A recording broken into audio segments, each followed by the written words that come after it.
LHHS, missing rings, take one. We should have been kings. We could have been kings.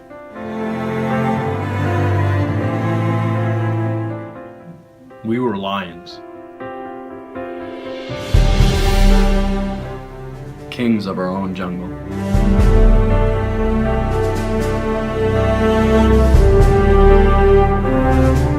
Undefeated.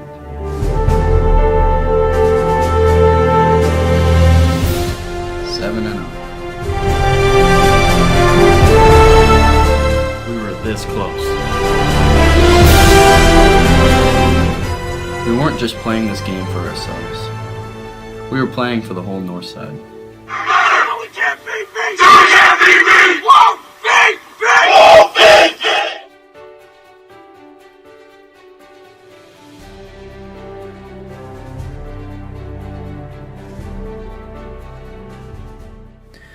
This week, NBIAA Films presents The Story and the Journey of the Kings of the West, the 2016 Leo Hayes Lions Missing Rings.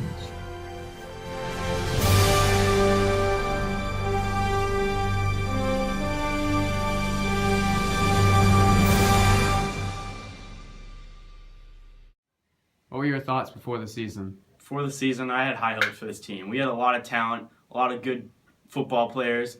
Unfortunately, I had a preseason injury and had to sit out the preseason game, but I knew we had it all.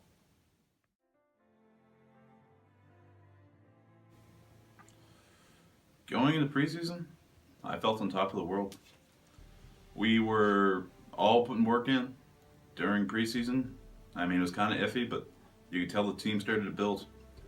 Our first preseason game was against Riverview, the team we lost to in the provincial semifinals last year, and we were looking for redemption.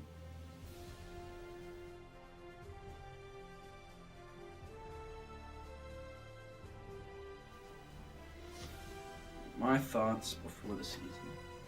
You know, I had played for the provincial team, so I knew the other talent around the other schools. But I knew we were going to be a good team because we had other players who played on that team. We had a lot of great players who didn't.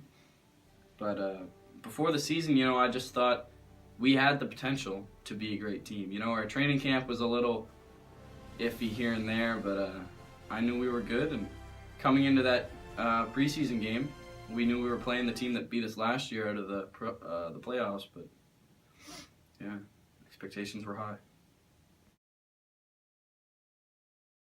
About your season? Well, going into the season, I had been training off season and was expecting a lot, and it turned out very first play of the year, I let a touchdown go on a play that should have been mine, should have had the tackle, but after that, it was just getting better and better. We played a lot of okay teams and destroyed them, but then I really had a turning point in the season where I hurt my elbow playing dodgeball and hyperextended it, and I had to have my whole arm taped up for a couple games. And then after that, after I recovered, I played well again, but then I tore my hamstring in a FHS game, and happened that I couldn't play in the playoffs because of it. So it ended up being a pretty bad season for me personally, but it was okay for the team. When game time comes around in regular season, I put these glasses on and I become Scooter. When I'm Scooter, put everything on the field. I broke someone's arm for this team, and I loved it. It was the best moment of my life. Playing St. John, we knew we had to play hard, so Scooter played hard. Man, Scooter is a fucking idiot.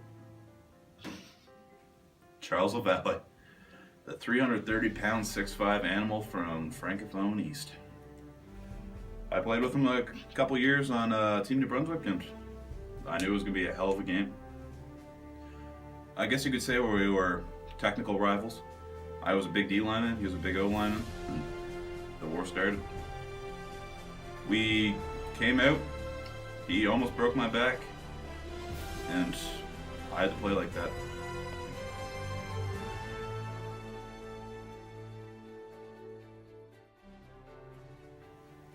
Like Batman, after getting my back broken, I came back.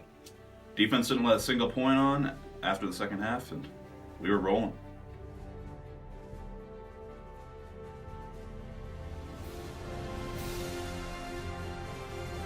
Then came the second St. John game. Greasy St. John. It was a cold night and we were hyped as hell. I got the first tackle off the first snap and things started going good.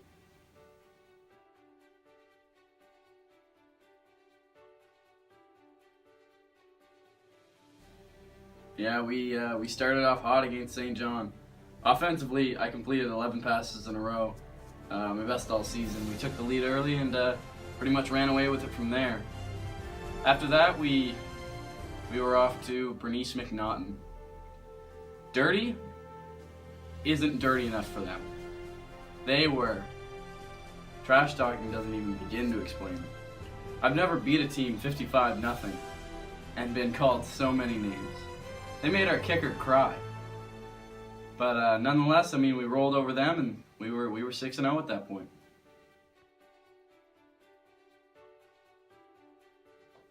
And then we just started rolling.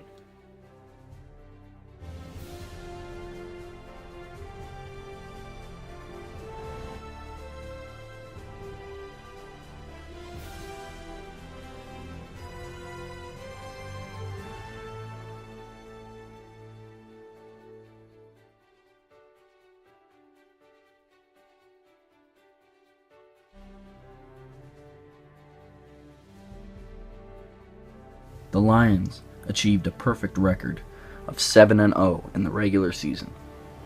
They breezed through the playoffs and were finally reaching their goal of the finals. But they'd have to play the Titans.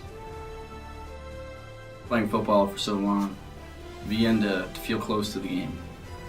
I wrote a poem to describe it. The autumn wind is a pirate, lustering in from sea. With a rollicking song he sweeps along, swaggering voicelessly.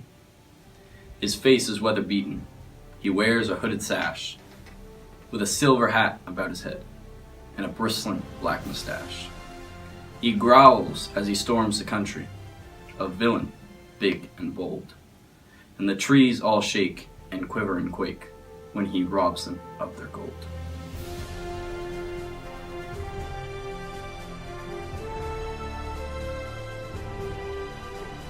From a defensive perspective, they are big, they're fat, and they're fast.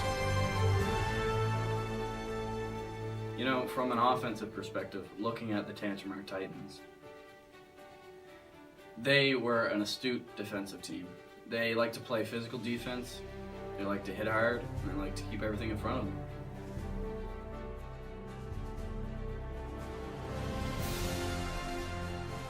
You know, playing the Tantramar game was an emotional roller coaster. We come out and we score on our first drive, helped by a couple penalties. So we're up 7-0. No one had ever scored on them first before. They came back and they kicked a field goal. Then we came out and we scored again. And you know, things were really looking our way. Up by 10 points. Things were looking up. Then, halftime. I remember telling the boys, you know, we only got 24 minutes left, and then we're champions. We get that ring. We just got to win that half of football. We came out and we turned the ball over 3 times in the second half. Couldn't get our defense off the field. They scored a couple touchdowns late. It was 20-13 for them. We tied the game up with 4 minutes left, and they took off to the house. Game over.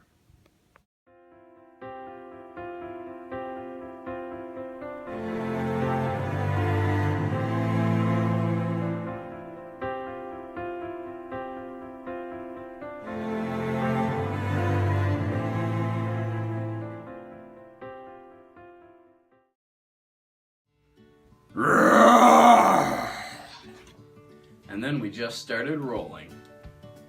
Oh my god. Yeah, I can record now. This one's gonna work.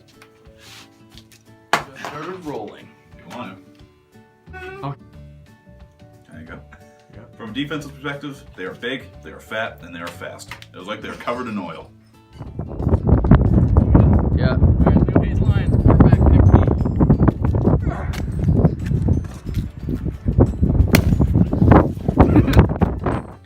You know, Best thing about high school football was we played hard on Friday nights, but we partied harder.